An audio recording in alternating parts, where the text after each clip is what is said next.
اچھا سر، گزارش یہ ہے کہ انٹرنیٹ پر نا ایک ویڈیو دیکھی تھی، جی ایک کوئی صاحب ہیں جو کہ عربی معلوم ہوتے ہیں مجھے، ان کا نام ہے رامی عیسیٰ.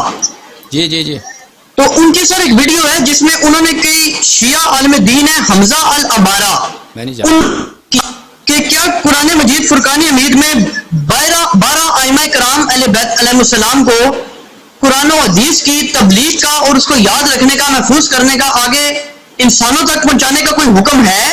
تو حمزہ العمارہ صاحب نے فرمایا کہ یہ کوئی ایسی کوئی ضروری چیز نہیں کہ ہر بات قرآن مجید فرقان حمید میں لازمہ نہیں دے دی جائے، سنت بھی تو موجود ہے. تو رامی عیسیٰ صاحب نے فرمایا کہ ازواج مطہرات جو ہیں ان کو اللہ رب العزت نے قرآن مجید میں حکم دیا کہ جو تمہارے گھروں میں قرآن مجید نازل ہو رہا ہے اس کو یاد رکھو، لوگوں تک پہنچاؤ. انہوں نے آیت کوٹ نہیں کی، لیکن بہرحال شیعہ عالم دین نے بھی ان کی تردید نہیں کی کہ ایسی کوئی آیت نہیں ہے. تو انہوں نے پوچھا کہ ایسی کوئی آیت ہمیں 12 ائمہ معصومین علیہ السلام کے متعلق کیوں نہیں ملتی؟ تو اس پر جو شیعہ عالم دین تھے جن کا نام وہ لے رہے تھے حمزہ العمارہ، انہوں نے فرمایا کہ ضروری نہیں ہے کہ قرآن مجید میں ہر چیز جو ہے وہ مکمل تفصیل کے ساتھ موجود ہو. انہوں نے مثالیں بھی دی. تو انہوں نے آگے سے فرمایا رامی عیسیٰ صاحب نے کہ کیا آپ یہود و نصارہ مولدین کے سامنے یہ بات اقرار کریں گے کہ آپ کا جو بنیادی ترین عقیدہ ہے وہ قرآن مجید میں نہیں دیا بلکہ وہ سنت سے ثابت ہے؟ ایک انہوں نے یہ سوال کیا، پھر انہوں نے کلپ کاٹ دیا جس سے وہ ظاہر یہ کرنا چاہ رہے تھے کہ میں نے بڑی تاریخی فتح حاصل کر لی. جناب رامی عیسیٰ صاحب یہ کوشش کر رہے تھے. جی دوسری آپ کی خدمت میں گزارش یہ کرنی تھی کہ ایک اور کلپ اسی ویب سائٹ پر لگایا گیا جو کہ شیخ یاسر الحبیب صاحب جو برطانیہ والے ہیں ان کا کلپ لگایا گیا جس میں وہ یہ جواب دے رہے تھے. ان سے غالباً سوال ہوا جیسے آپ کی خدمت میں ہم نے سوال پیش کیا، انتہائی عرضی کے ساتھ، انتہائی محبت کے ساتھ. انجینئر محمد علی مرزا صاحب جیلمی کی طرف سے، مفتی محمد اسحاق صاحب مرحوم کی طرف سے اور ہماری طرف سے بھی انتہائی عرضی اور محبت کے ساتھ آپ کی خدمت سوال پیش کیا گیا کہ 12 ائمہ کرام علیہ السلام کے نام بتائیے قرآن مجید فرقان حمید سے. تو آپ نے مختلف دلائل دیے. تو شیخ یاسر الحبیب صاحب نے اس کی دلیل یہ دی، انہوں نے کہا جی کہ قرآن مجید فرقان حمید میں تو نماز جیسا جو اہم ترین رکن ہے جو کہ ہر روز 5 مرتبہ باجماعت ادا کرنا مسلمانوں پر فرض ہے، اس کے بھی تفصیلی احکامات قرآن مجید میں نہیں ملتے. تو انہوں نے کہا کہ در حقیقت بعض سوالات ایسے ہوتے ہیں کہ وہ سوالات ہی انتہائی جاہلانہ اور انتہائی بیوقوفانہ ہوتے ہیں. انہوں نے یہ کہا کہ جو اہل سنت سوال کرتے ہیں نا کہ قرآن مجید میں 12 ائمہ کے نام دکھاؤ، اس سے بڑی بیوقوفانہ سوال نہیں ہو سکتا. انہوں نے کہا یہ سوال کی جڑی جہالت پہ مبنی ہے، بیوقوفی پہ مبنی ہے. تو اس کا جواب آگے انہوں نے ایک اور ویڈیو لگائی. ان کے بقول وہ کوئی ایسے عالم تھے جو اہل تشیع سے منحرف ہو کر اہل سنت ہو گئے، اور بقول اس ویب سائٹ والے ان کا نام ہے حسین المعید.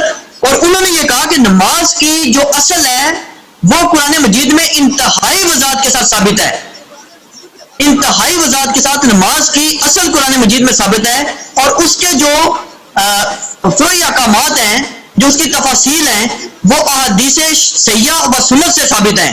جبکہ بقول حسین المعید صاحب کے امامت منصوص من اللہ کا جو عقیدہ ہے وہ اس وضاحت کے ساتھ قرآن مجید فرقان حمید میں موجود نہیں. ایک یہ تھا سر.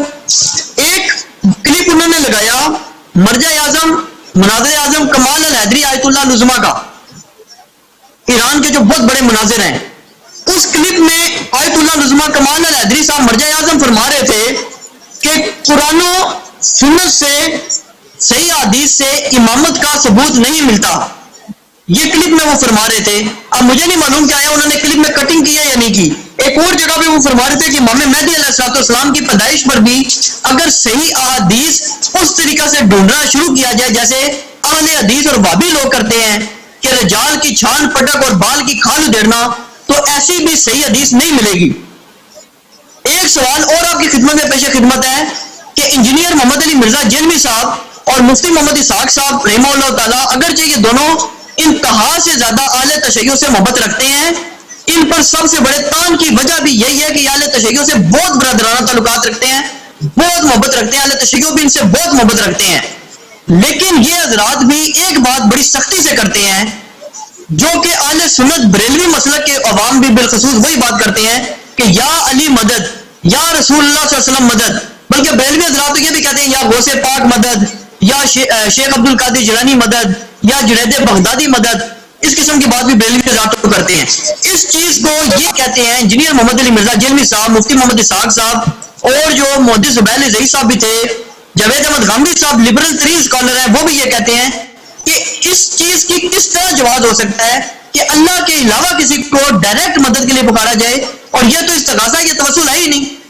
تو یہ سوال ہے سر. اس کے علاوہ ایک چیز آپ سے مزید یہ پوچھنی تھی کہ آپ نے فرمایا تھا اس کلپ میں میرے ساتھ جو ہوئی تھا کہ امام حسین علیہ السلام نے 3 شرائط پیش فرمائی تھی.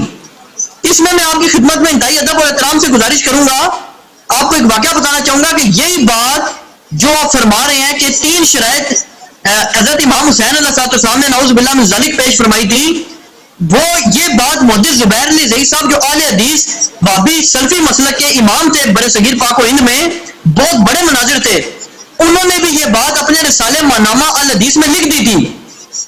یہ بات جب محدث محمد اسحاق صاحب رحمہ اللہ تعالیٰ فیصل آبادی کو پتہ چلی تو انہوں نے بڑا شدید احتجاج کیا، اور انہوں نے میرے ذریعے یہ پیغام پہنچایا کہ زبیر علی زئی میرے بھائی کو جو بہت بڑا محدث ہے، میں بھی اس کے علم حدیث میں اسناد پہ چھان پٹا کا موترف ہوں، اس کو بتاؤ کہ جو راوی امام حسین علیہ السلام کے ساتھ پورے واقعہ کربلا میں موجود ہے وہ کہتا ہے نعوذ باللہ من ذالک ایسی کوئی واقعہ نہیں ہوا، امام حسین علیہ السلام کے عزم میں ایک لمحے کے لیے بھی تزلزل نہیں آیا. اور بعد میں جب میں نے یہ پیغام محدث زبیر علی زئی صاحب کی خدمت میں پیش کیا تو انہوں نے کچھ عرصہ بعد مجھے کال کی، بڑے خوش تھے اور انتہائی محبت کے ساتھ انہوں نے کہا کہ باب اسحاق کو یہ پیغام اس کی بات درست نکلی ہے، میں اپنی بات سے رجوع کر رہا ہوں، اور رجوع اس طرح نہیں کر رہا کہ میں کہہ رہا ہوں کہ یہ روایت جو میں نے لکھی تھی کہ لال بن یساف تک اس کی سند صحیح ہے، میں بلکہ یہ کہہ رہا ہوں کہ یہ کتاب ہی باطل ہے. یہ جو کتاب ہے غالباً اس کا نام تھا انصاب الاشراف علامہ بلازری کی، وہ زبیر علی زئی صاحب نے کہا کہ میں نے تحقیق جب کیا تو مجھے علم ہوا ہے کہ انصاب الاشراف بلازری کی جو کتاب ہے امام کی، یہ اپنے جو مصنف ہے اس سے پسند ہے، صحیح ثابت ہی نہیں. تو یہ روایت کسی صورت ثابت نہیں ہے، جعلی ہے، اور امام حسین علیہ السلام پر یہ ناصبی حضرات کا بہت بڑا بہتان عظیم ہے. اور پھر زبیر علی زئی صاحب نے باقاعدہ اس کی تردید اپنے رسالے میں لکھی، اور اس میں مفتی محمد اسحاق صاحب کو جب میں نے بتایا تو وہ خوشی سے پھولے نہیں سمائے. انہوں نے کہا کہ یہ تو وہ روایت ہے جو اس کو دیکھ کے ناصبی اور یزیدی لوگ جو ہے وہ بغل تھے، اور انہوں نے دنیا بارے میں آسمان سر پہ اٹھا رکھا تھا. اور ایک چیز آپ سے مزید یہ پوچھنی ہے کہ جو ذکر سے آپ نے فرمایا تھا کہ مراد خالی یہی نہیں ہے کہ جیسے عوام الناس میں مشہور ہے کہ اس سے مراد قرآن مجید فرقان حمید ہے، بلکہ آپ نے کہا اس سے کوئی دیگر چیزیں مراد لی جا سکتی ہیں. تو اس کی ذرا وضاحت فرمائیں، کیونکہ یہ ایک ایسی چیز ہے جو بڑی خطرناک اور بڑی عجیب چیز ہے. اور ایک چیز آپ سے فائنل پوچھ لوں گا سر کہ انجینئر محمد علی مرزا جلمی صاحب جو ہیں وہ اب جا کر انہوں نے باقاعدہ سر عام اعلانیہ اہل سنت کی مساجد میں بھی آج چھوڑ کر نماز پڑھنی شروع کر دی ہے، اور وہ اب یہ بھی کہتے ہیں، نجی محفلوں میں بھی کہتے ہیں، اعلانیہ بھی کہتے ہیں کہ میری تحقیق کے مطابق نماز کا زیادہ درست طریقہ یہی ہے کہ نماز ارسال الیدین کے ساتھ پڑھی جائے. اس میں وہ بہت سے حوالے پیش کرتے ہیں، اگرچہ وہ کہتے ہیں کہ میرے نزدیک اہل سنت کا طریقہ بھی درست ہے لیکن زیادہ بہتر یہ، اور وہ کہتے ہیں میں نے کیونکہ 35-40 سال ہاتھ باندھ کے پڑھ ہی لیے نا تو میں ہاتھ چھوڑ کر پڑھوں گا. لیکن انجینئر محمد علی مرزا جلمی صاحب کو علمی جواب اہل سنت کی طرف سے یہ دیا گیا ہے، ان کے بعض حلقے احباب کے لوگوں کی طرف سے بھی دیا گیا ہے کہ آپ اہل تشیع کی خواہ مخواہ کی تقلید نہ کریں، بلکہ رسول اکرم صلی اللہ علیہ وسلم سے اہل سنت کے ہاں ایک بھی صحیح سند روایت ایسی نہیں ملتی کہ آپ صلی اللہ علیہ وسلم نے کبھی بھی ہاتھ چھوڑ کر نماز ادا فرمائی ہو. تو آپ کی خدمت میں یہ گزارش ہے. ایک چیز اور اس میں پوچھ لوں کہ آپ نے ایک بڑی عجیب بات فرمائی، وہ جو ہمارے دوست خان فاروق صاحب نیو یارک والے آپ کے دوست نے کال کی تھی، آپ نے ان کے جواب میں یہ بات فرمائی کہ اہل سنت کی حدیث میں کوٹ تو کرتا ہوں لیکن وہ مجھ پر حجت نہیں ہے. تو مفتی محمد اسحاق رحمہ اللہ تعالیٰ اس میں ایک بات کرتے تھے، وہ کہتے تھے کہ یار یہ بڑی عجیب بات ہے کہ اس طرح تو اگر ہم شیعوں کو یہ کہہ دیں کہ تمہاری کتابیں ہمارے لیے کوئی حیثیت نہیں رکھتی، حجت نہیں ہے، چاہے ان کی سندیں تمہارے نزدیک صحیح ہوں، تو کل شیعہ ہمیں کہہ دیں گے کہ ہمیں کیا ضرورت پڑی ہے کہ ہم تمہاری بخاری مسلم کو مانتے پھریں، ہم نے ان کو کوئی اہمیت دیتے، تو ہمارے پاس شیعوں کا کیا جواب ہے؟ جو آپ نے پچھلی دفعہ حیرت کا اظہار فرمایا تھا نا، مفتی محمد اسحاق صاحب نے یہ بات اسی لیے کہی تھی کہ میں یہ کہتا ہوں کہ اہل تشیع اگر اپنی شیعہ کتب سے بھی صحیح سند روایات دکھا دیں تو ہمیں وہ ماننی پڑیں گی، ورنہ ہمارا کوئی حق نہیں بنتا کہ ہم اہل تشیع پہ چڑھائی کریں اور علمی طور پہ ان سے ڈیبیٹ کریں جب ہم ان کی کسی بات کو اہمیت ہی نہیں دے رہے. اور آپ کی خدمت میں بھی یہ گزارش ہے انجینئر محمد علی مرزا جلمی صاحب کی طرف سے بھی اور باقی لوگوں کی طرف سے بھی کہ اگر آپ اہل سنت والجماعت کی جو صحیح الاسناد حدیث کی کتب ہیں ان کے اندر بھی تحقیق کر کے بھی صحیح السند روایات کو سرے سے اپنے کو حجت تسلیم ہی نہیں کرتے، تو آپ کو یہ کیسے حق حاصل ہو گیا کہ آپ ان کو کوٹ فرمائیں؟ امید ہے آپ نے یہ سوالات بھی ہوں گے. جزاک اللہ الخیر. بہت شکریہ سر، آپ کے وقت کا بہت شکریہ، معذرت خواہ ہوں آپ کا بہت میں نے ٹائم ضائع کیا سر. بہت مہربانی آپ کی. ہم مجھے آپ کا آواز میری سنائی دے رہی ہے؟ دیکھیں انہوں نے کئی ایک سوال کیے ہیں. ایک تو کہ قرآن مجید میں امامت، اور کمال حیدری نے بھی کہا کہ قرآن میں امامت نہیں ہے. حسین المؤید نے بھی کہا ہے کہ قرآن میں امامت نہیں ہے. دیکھیں کمال حیدری ایک منحرف شخص ہے، اس کے انحرافات کے بہت بہت کثیر وجوہات ہیں. آپ کہتے ہیں وہ ایک بہت بڑا مناظر ہے، وہ مناظر کچھ بھی نہیں ہے، اس کو مناظرے کرنے کی کوئی جرأت نہیں ہے. اس کو کئی لوگوں نے اس کے گھر تک گئے ہیں مناظرے، بہت سارے علماء گئے اس کے گھر پر وہ مناظرہ کرنے کے لیے. وہ حاضر نہیں ہوا ہے، وہ مناظرہ نہیں کرتا. ایک زمانے میں تھا وہ ٹی وی پہ آ کے تقریر کرتا تھا، خامنئی کی ٹی وی پر. اس کا ریسرچ دو اور لوگ کرتے تھے، ریسرچ کر کے اس کو دیتے تھے. وہ عرب ممالک سے شیعہ نوجوان تھے، اس کو ریسرچ بھیجتے تھے، وہ تقریر کرتا تھا، کتابیں دکھاتا تھا. اس کی وہ اپنی ریسرچ نہیں تھی. اس کے عقائد بہت شاذ عقائد ہیں. جیسے آپ کے مذہب میں علماء بہت سارے ایسے جو شاذ عقائد کے مالک حامی ہیں، تو اس کو آپ کسی پہ حجت نہیں مانتے. اسی طرح حسین مؤید بھی جو ہے وہ ایک منحرف شخص ہے، اس کی کوئی بات ہمارے لیے قابل قبول نہیں ہے. دیکھیں عزیزو، قرآن کریم، اگر آپ نے پھر یہ پوچھا کہ یاسر حبیب صاحب سے کسی نے کہا ہے کہ تم قرآن سے امامت دے دو، اور اس نے کہا کہ یہ بیوقوفانہ سوال ہے. میں کبھی نہیں کہتا کہ یہ بیوقوفانہ سوال ہے، ایک اچھا سوال ہے، بہت ہی اہم سوال ہے. کیسے بیوقوفانہ سوال ہو سکتا ہے کہ تم 12 اماموں کے نام ہمیں قرآن مجید سے دکھا دو؟ لیکن یہ اہم سوال ہے، لیکن اس کا ایمانداری سے اگر جواب دیا جائے نا، ایمانداری سے، تو اس کا ایمانداری سے یہ ہوگا کہ ہمیں تاریخ قرآن دیکھنا ہوگا. کیونکہ تاریخ قرآن تاریخ اہل بیت علیہ السلام سے جدا نہیں ہے، الگ نہیں ہے. جو مصائب اہل بیت علیہ السلام پہ نازل ہوئی ہیں، اسی جیسے مصائب قرآن مجید پہ نازل ہوئی ہیں. سمجھ میں آ رہی بات آپ کو؟ جیسے میں نے آپ کو پہلے حلقے میں کہا، آپ کو بات یاد رہنی چاہیے کہ میں نے کہا کہ کہ قرآن میں کسی کوئی یہ مطلب ہمیں قرآن میں دکھاؤ، یہ مطالبہ وہ شخص کر سکتا ہے جس کے نزدیک قرآن کامل ہو، قرآن کامل ہو. اور میں نے آپ کو یہ بھی کہہ دیا کہ یہ ایک بہت بڑی جھوٹ ہے، بہت بڑا فریب ہے کہ آپ کے علماء نے دنیا میں مشہور کر دیا ہے کہ آپ کے فرقے کے نزدیک قرآن مجید غیر ناقص ہے. یہ بہت بڑی جھوٹ ہے. میں نے کیا کہا آپ سے؟ میں نے آپ کو وعدہ دیا کہ بخاری اور مسلم سے ہم ثابت کریں گے.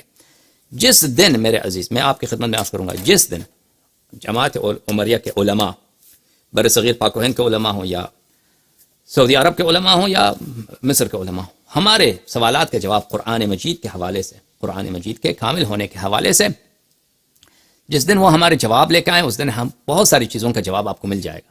اور اس کا ہم جب استدلال کریں گے قرآن مجید کے متعلق، اس کا جواب کوئی نہیں دے سکے گا. یہ ہمارا آپ سے وعدہ ہے کہ ہم بخاری اور مسلم سے اور بقیہ آپ کی جو صحیح کتب سے، ان سے آپ کو اتنے حوالے جات دکھائیں گے کہ یہ جو کہا جا رہا ہے کہ قرآن کریم آپ کے مذہب کے مطابق یہ صحیح ہے، یہ کامل ہے، اس کا کوئی سخت نہیں ہے، یہ آپ کے مذہب کے مطابق یہ صحیح ہو ہی نہیں سکتا. مگر یہ کہ آپ کہہ دیں کہ ابو بکر آپ کا امام نہیں ہے، عمر آپ کا امام نہیں ہے، عائشہ آپ کے نزدیک ثقہ نہیں ہے، بخاری مسلم آپ کی کتاب نہیں ہے، یعنی پورے اپنے مذہب سے آپ کو ہاتھ اٹھانا پڑے گا. یعنی آپ کے سامنے کوئی چارہ کار نہیں ہے، کوئی چارہ کار نہیں ہے مگر یہ کہ تم اعتراف کرو کہ قرآن کریم میں آپ کے مذہب کے مطابق بہت سخت ہے. اچھا، اور یہ صرف سخت قرآن مجید میں نہیں ہے آپ کے مذہب کے مطابق، سنت میں تو بہت واضح ہے. سنت بھی تو وہی ہے. اتنے احادیث رسول پاک صلی اللہ علیہ وسلم کے مفقود ہیں. آپ کے نزدیک تو کوئی امام بھی نہیں ہے نا، آپ کے نزدیک تو کوئی امام نہیں ہے جن کے پاس ساری سنت، ساری کتاب کی تفسیر ان کے پاس محفوظ ہو. آپ تو کہتے ہیں کہ نبی کریم صلی اللہ علیہ وسلم مر گئے، دنیا سے چلے گئے، ان کا علم جو صحابہ کو یاد تھا، جو صحابہ سے کچھ نقل ہو گئی، کچھ صحابہ مر گئے، انہوں نے کسی کو بتایا بھی نہیں، کچھ تاریخ میں مفقود ہو گئے. جو بخاری مسلم، مسند احمد بن حنبل، ان کتب میں جو احادیث موجود ہیں بس یہی ہیں. یعنی سنت بھی آپ کے نزدیک بہت ناقص. ہمارے مذہب کے مطابق قرآن بھی محفوظ، پوری کی پوری سنت محفوظ. اچھا، امام مہدی عجل اللہ تعالی فرجہ الشریف کے متعلق جو ہے کمال حیدری نے کہا کہ ان کی ولادت کے متعلق کوئی حدیث صحیح نہیں ملتی. یہ ایک بکواس ہے. یہ کمال حیدری کیا بونکتا ہے؟ دیکھیے، رسول پاک صلی اللہ علیہ وسلم کی ولادت کے متعلق آپ کے پاس کتنے حدیث ہیں؟ آپ اپنی کتاب بخاری مسلم، ان کی ولادت کہاں ہے آپ کی کتب میں حدیث؟ پہلی بات تو یہ دکھائیے کہ آپ کی کتب میں کتنے امام عاصر علیہ السلام رسول پاک صلی اللہ علیہ وسلم سے زیادہ عظیم تو نہیں ہے. ان کی ولادت کے متعلق آپ کے پاس کتنی کتابیں روایتیں کہ ان کے وقائع ولادت کیسے؟ ٹھیک ہے، ہمارے پاس وقائع ولادت الرسول صلی اللہ علیہ وسلم، امیر المؤمنین علیہ السلام، امام حسن علیہ السلام، الا ماشاء اللہ احادیث امام عصر علیہ الصلوۃ والسلام کے متعلق صحیح احادیث موجود ہیں، ٹھیک ہے نا. اب وہ اہم نہیں ہے کہ وقائع ولادت کیسی ہوئی، یہ اتنا زیادہ اہمیت کا حامل نہیں، لیکن ہمارے پاس احادیث ہیں اور احادیث امام زمانہ علیہ الصلوۃ والسلام کے متعلق صحیح بھی ہیں. کمال حیدری یہ باتیں کرتا ہے، وہ کیوں کرتا ہے مجھے نہیں معلوم در حقیقت کیوں ہو، لیکن وہ ایک منحرف شخص ہے. وہ ایسے کلپس بناتا ہے چھوٹے چھوٹے، وہ اس میں عجیب غریب باتیں کر کے کہتا ہے، اور آیت اللہ العظمیٰ کا بھی اس میں لقب لگا کے لگاتا ہے. تو وہ اس کی بات کا انٹرنیٹ میں لوگ بہت ہیں بھائی، انٹرنیٹ میں لوگ بہت ہیں، باتیں کرنے والے بہت ہیں، تو آپ سب پہ دھیان نہیں رکھنی چاہیے. اچھا، اب استغاثہ کے متعلق آپ نے سوال کیا نا، یہ آپ موضوع سے باہر ہو کے سوالات کرتے ہیں، کوئی بات نہیں، ہم جواب دیں گے استغاثہ کے متعلق کہ محمد علی مرزا اور جناب اسحاق صاحب نے کچھ کہا ہے استغاثہ کے متعلق. انہوں نے کیا کہا ہے کہ استغاثہ غیر اللہ سے نہیں کیا جا سکتا، مجھے نہیں سمجھا کہ انہوں نے کیا کہا. بہرحال ملاحظہ فرمائیے عزیزو، یہ کتاب اب استغاثہ کے متعلق ہم کبھی تفصیل سے بات کریں گے، ٹھیک ہے نا. فی الحال اتنا اختصار کے ساتھ مجمع الزوائد و منبع الفوائد جلد نمبر 10 چاپ دار الکتب العربی، یہاں پہ ہے صفحہ نمبر 132 میں یہ حدیث ملاحظہ فرمائیے. یہ طبرانی سے روایت کرتے ہیں، ٹھیک ہے. ایک حدیث یہ ہے، اذا ذل احدكم شيئا واراد عونا وهو بارض ليس بها انيس فليقل يا عباد الله اعينوني. نبی اللہ رسول اللہ صلی اللہ علیہ وآلہ وسلم سے روایت ہے کہ اگر آپ کسی ایسے صحرا میں چلے جائیں کہ وہاں پہ کوئی بھی نہیں ہے اور آپ کا سامان گم ہو جائے، آپ کا مثلا جانور گم ہو جائے، صحرا میں گئے، ٹھیک ہے نا، وہاں پہ کوئی بھی نہیں ہے، کوئی شخص نہیں ہے، آپ کا جانور اونٹ تھا آپ کے پاس یا آپ کا گھوڑا تھا، وہ بھاگ کے گم ہو گئے. اب آپ کہاں جائیں گے؟ آپ کو تو پیاس کی وجہ سے صحرا میں آپ مر جائیں گے، ٹھیک ہے نا. تو وہاں پر آپ کیا کریں؟ وہاں پر آپ آواز دیں اس طرح، یا عباد اللہ اعینونی، اے خدا کے بندے، اے خدا کے بندو، میری اعانت کرو، میری مدد کرو. فإن للہ عبادا لا تراہم، اللہ کے ایسے بندے ہیں جو آپ کو نظر نہیں آتے. وقد جرب ذلک، راوی کہتا ہے کہ اس کی ہم نے تجربہ بھی کیا ہے، یہ ہوتا ہے اس طرح کہ آپ کا کوئی صحرا میں آپ بےکس ہو جائیں، پکاریں یا عباد اللہ اعینونی، کوئی مدد کرنے والا آ جائے گا. اچھا، رواہ الطبرانی نے روایت کی ہے، ورجالہ وثقوا، اس کے رجال کی توثیق ہے، بعض ان میں رجال میں سے ضعیف ہے. اچھا، یہ روایت ابن عباس سے بھی ہے، یہ ایک تو عتبہ ابن غزوان سے، دوسری روایت ابن عباس سے کہ رسول اللہ صلی اللہ علیہ وآلہ وسلم نے فرمایا، ان للہ ملائکۃ فی الارض سوى الحفظہ یکتبون ما یسقط من ورق الشجر، کہ اللہ کے ایسے ملائکہ ہیں جو حفظہ کے علاوہ کہ وہ کہ ہر عمل کو لکھتے ہیں، حتیٰ کہ درخت کے پتے گرتے ہیں وہ بھی لکھتے ہیں. فَإِذَا أَصَابَ أَحَدُكُمْ عِرْجَةٌ بِأَرْضٍ فَلَاتٍ فَلْيُنَادِ أَعِينُوا عِبَادَ اللَّهِ رواہ الطبرانی رجالہ ثقات. جب آپ کو کوئی ایسی مصیبت پڑے، کوئی ایسا مشکل پیش آ جائے، صحرا میں کوئی وہاں پہ نہیں ہے، بھلے وہاں پہ کہہ دو یا عباد اللہ اعینونی، اے خدا کے بندو میری مدد کرو، تو مدد کو وہاں پہ آپ کو مدد آ جائے گا. ابن مسعود نے بھی روایت کی ہے، اذا انفلت دابۃ احدکم بارض فلات فلینادی یا عباد اللہ احبسوا یا عباد اللہ احبسوا فان اللہ حاصرا فی الارض سیحبسه. اگر آپ کا جانور، آپ کا اونٹ ہے یا گھوڑا ہے، گدھا ہے، جو بھی آپ صحرا میں وہ بھاگ جائے، تو آپ پکاریں یا عباد اللہ احبسوا، اے اللہ کے بندو اس کو روک لو. تو وہاں پہ اللہ کے ایسے بندے ہیں جو اللہ کے بندے ہیں جو اس کو روک دیں گے. یہ استغاثہ ہے، اللہ کی استغاثہ نہیں، غیر اللہ کی استغاثہ. بہرحال یہ میں نے مثال کے طور پہ دی ہے. یہ اس کے علاوہ ہمارے پاس دلائل بہت ہیں، یہ آپ کی کتب میں ہیں. اس میں سے یہ سند جو ہے ابن عباس والی روایت، اس کے رجال سب کی توثیق کی ہے بالصراحہ، حیثمی نے. اچھا دیکھیں، یہ فروعات میں مسئلہ ہے. یہ استغاثہ جو ہے میرے عزیزو، اب دیکھیں، اب مجھے نہیں معلوم، سمجھ میں نہیں ہے محمد علی مرزا اور مولوی اسحاق استغاثہ کے مولوی معاملے میں یہ وہابیت کے بات مانتے ہیں، یعنی ابن تیمیہ والی بات کہ غیر اللہ سے مدد لینا حرام ہے، یہ کہتے ہیں. یہ عجیب بات ہے. اچھا پھر آپ نے کہا 3 شرائط، امام حسین علیہ السلام کی جانب سے 3 شرائط. دیکھیں عزیز میرے بھائی، مجھے نہیں معلوم کہ آپ کیسی باتیں کر رہے ہیں 3 شرائط کی. امام حسین علیہ السلام کی جانب سے کربلا میں یعنی ہماری روایات میں ہمارے کتاب جو مقاتل ہیں ان کی جانب سے کئی کوششوں کا ذکر ہے، کئی کوششوں کا ذکر ہے، وہ کئی روایات ہیں، اس میں ایک نہیں ہے کئی ہیں کہ امام حسین علیہ السلام نے بہت کوشش کیا کہ وہاں پہ لڑائی نہ ہو اور ان کے بچوں کی جان بچ جائے اور ان کے بھائیوں کی جان بچ جائے اور ان کے اصحاب کی جان بچ جائے اور یہ قتل نہ ہو جائے۔ تو یہ اگر وہ آپ کے کتاب میں کوئی مولوی، کسی مولوی کا آپ نے ذکر کیا، اس نے انکار کیا کوئی وہابی ہے کوئی، اس کا میں آپ کے کتب کے حوالے کا نہیں دے رہا تھا۔ آپ نے مجھ سے پوچھا تھا پچھلے پروگرام میں کہ امام حسن مجتبی علیہ السلام نے معاویہ سے کیسے صلح کی، تو میں نے کہا کہ امام حسن علیہ السلام نے اس لیے صلح کی کیونکہ وہ اگر نہیں کرتے تو یہ واقعی کربلا جو پیش آیا ہے اس سے کئی گنا بڑا پورے عراق میں اور حجاز میں شیعوں کے ساتھ پیش آتے، یہ سب لوگ ذبح ہو جاتے۔ اگر معاویہ کو فتح ہوتی، جنگی فتح ہوتی، جنگ کے ذریعے شکست دے کر فتح ہوتا، وہ عراق فتح کر لیتا۔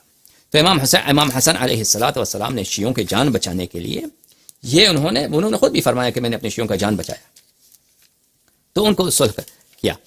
لیکن امام حسین علیہ السلام نے بہت اس کے ان کے خطبے ہیں، روز عاشور ان کے خطبے ہیں، اس کے علاوہ ان کی بہت ساری کوششیں ہیں کہ انہوں نے جنگ نہ ہونے کی انہوں نے بہت کوشش کی ہے، لیکن جانب مقابل جو تھے وہ نہیں مانتے تھے۔ اچھا، پھر آپ نے سوال کیا ہے انا نحن نزلنا الذکر وانا له لحافظون، انا له لحافظون۔ دیکھیں انا نحن نزلنا الذکر، یہ ذکر کون ہے؟ یہ ذکر کون ہے میرے عزیز؟ آپ کے مفسرین فرماتے ہیں کہ یہ ذکر کون ہے؟ یہ قرآن مجید ہے، اس میں اشکال نہیں ہے کہ ذکر سے مراد قرآن ہے، ولیکن اس کے ماں بعد جو ہے وانا له لحافظون، ہم نے ذکر کو نازل کیا ہے۔ البتہ یہ ذکر جو کہتے ہیں قرآن، یہ کوئی حدیث نہیں ہے، یہ مفسرین کا قول ہے، ٹھیک ہے۔ انا نحن نزلنا الذکر، ہم نے ذکر کو نازل کیا، وانا له لحافظون، اور ہم اس کی حفاظت کرنے والے ہیں۔ اس کی لہو، یہ لفظ لہو جو ہے یہ ضمیر کس کی طرف پلٹتا ہے؟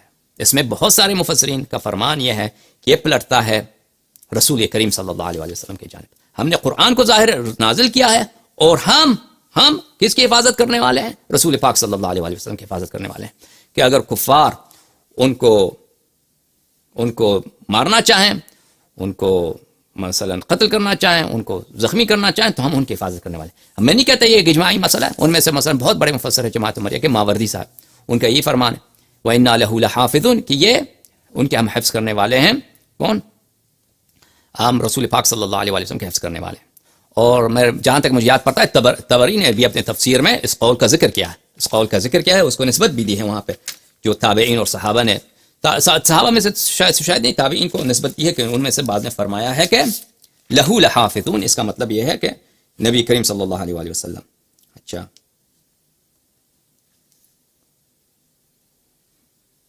اب آپ نے کہا کہ حجت شیعہ حدیث حجت ہے۔ اچھا، شیعہ حدیث کے ہم اگر آپ کے کوئی حدیث ہمارے لیے ثابت ہو جائے صحیح سند کے ساتھ، کیا ہم اس کو تسلیم نہیں کریں گے؟ دیکھیے عزیزو، آپ کے حدیث جس انداز سے نقل ہوئی آپ کے کتب میں، جس انداز، وہ نہایت غیر علمی انداز سے نقل ہوئی ہے نا۔ اور صحیح حدیث کس کو بولتے ہیں؟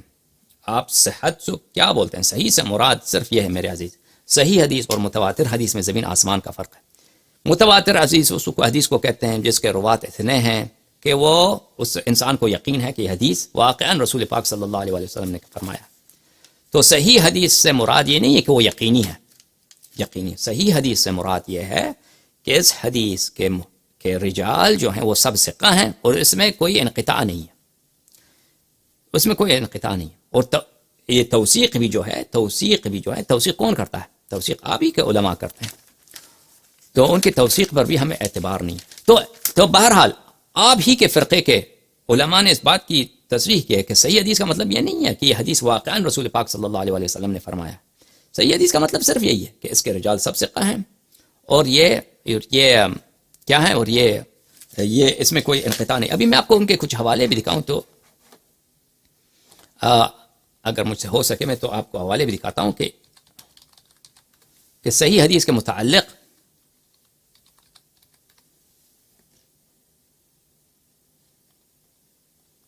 صحیح حدیث کا مطلب یہ نہیں ہے کہ یقین ہے کہ وہ رسول پاک صلی اللہ علیہ وسلم سے صادر ہوئی۔ یہ التقریب والتیسیر للنووی، چھاپ دار الکتب العربی، ٹھیک ہے نا۔ یہ صفحہ نمبر 25 میں حدیث صحیح کو تعریف کرتے ہیں۔ هو ما اتصل سنده بالعدول الضابطين من غیر شذوذ ولا علتين. وہ حدیث، وہ صحیح حدیث وہ ہے کہ اس کی سند کہ سب روات عادل ہیں، ضابط ہیں، یعنی ضبط کرنے والے، ان کی یادداشت میں کوئی مشکل نہیں، غیر شذوذ ہے. اس حدیث میں کوئی ایسی نادر بات نہیں ہے، نادر جو عقائد کے خلاف ہو مثلا. اور علہ، اس میں کوئی اور بھی ضعف کی سبب نہیں ہے. وَإِذَا قِيلَ صَحِيحٌ فَهَذَا مَعْنَى، جب ہم کہتے ہیں کہ صحیح تو اس کا مطلب یہ ہے لا انہ مقطوع بہ، لا انہ مقطوع بہ، اس کا مطلب یہ نہیں کہ وہ قطعی ہے، اس کا مطلب یہ نہیں کہ واقعا رسول پاک صلی اللہ علیہ وسلم نے فرمایا.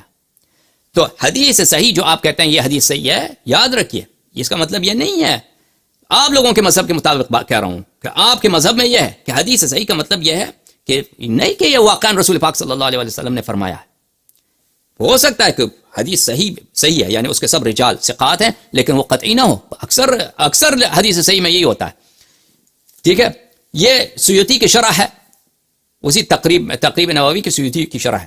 جزء اول یہاں پہ ملاحظہ فرمائیے، لا انہ مقطوع بہ، اس کی شرح میں وہ فرماتے ہیں لا انہ مقطوع بہ فی نفس الامر لجواز الخطأ والنسیان علی الثقہ.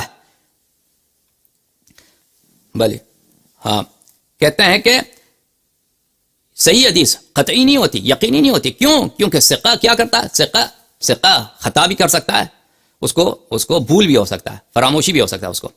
خلافا لمن قال ان خبر الواحد یوجب القطع، ہم اس بات کو مانتے ہی نہیں ہیں کہ خبر واحد خبر متواتر کے مقابلے میں جو خبر متواتر نہیں ہے وہ یقینی ہوتا ہے. تو عزیز، جب آپ کے اپنے مذہب میں آپ شاید یہ سوچتے ہیں کہ صحیح حدیث ہے اس کا مطلب یقینی ہے، وہ یقینی مطلب نہیں ہے.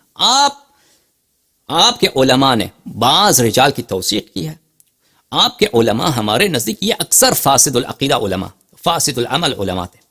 آپ کو پتہ ہے آپ کے پرانے زمانے کے جو مشائخ حدیث ہیں، دوسری صدی بالخصوص اور بخاری کے حد تک، ان میں شراب پینا، مست ہو جانا یہ عام سی بات تھی. آپ کو پتہ ہے یہ فاسد العمل، فاسد العقیدہ اور عمل کے لحاظ سے، اور بالخصوص شیعوں کے خلاف یہ نہایت ہی متعصب لوگ تھے. اب آپ کو دکھائیں گے انشاءاللہ کبھی کبھار انشاءاللہ کہ کیسے یہ لوگ شرابی لوگ تھے، اور شراب کے مست ہو کے آ کے یہ مجلس حدیث میں مست ہو کے، یہ آپ کو تعجب ہوتا ہوگا نا، یہ شراب پینا، یہ مسکر جو پیتے تھے، وائن نہیں پیتے تھے یہ لوگ، نبیذ پیتے تھے. بیئر پینا ان کے لیے عام چیز تھا. نبیذ پی کر یہ آ کے مجلس میں آتے تھے، مجلس حدیث میں. تو ان کے علاوہ ان کے نہ توثیق پہ ہمیں اعتبار ہے اور نہ ان کی تصحیح میں. لیکن اگر کوئی حدیث متواترات میں سے ہو، یعنی یقینی تاریخ میں یقینی باتوں میں سے ہے، تو اس کو ہم تصحیح کرتے ہیں. نہ اس لیے کہ آپ کے علماء نے روایت کیا، اس لیے تصحیح کرتے ہیں اس حدیث کے وہ یقینی بات ہے، اس کے یقینی ہونے کے دلائل بہت زیادہ ہیں. اچھا، میں انشاءاللہ تبارک و تعالیٰ کبھی 4-5 اسپیچز دوں گا آپ کے مذہب میں جو حدیث ہیں ان کے متعلق. جب وہ اسپیچز دوں گا تو پھر آپ کو پتہ چل جائے گا کہ آپ، یعنی ہمارا ادعا یہ ہے انشاءاللہ، اور ہم ثابت کر کے دیکھیں، آپ کے مذہب میں حدیث ہے ہی نہیں. آپ کے مذہب میں آپ نے اپنا نام اہل سنت رکھا ہے، آپ کے مذہب میں حدیث نہیں، آپ کے احادیث غیر معتبر ہیں، یعنی نہایت ہی غیر معتبر ہیں. انشاءاللہ تبارک و تعالیٰ اس بات کے لیے آئندہ کے بھی انشاءاللہ تبارک و تعالیٰ کبھی مفصل جب بات ہوگی تو اس کی دلیل آئے گی انشاءاللہ تبارک و تعالیٰ.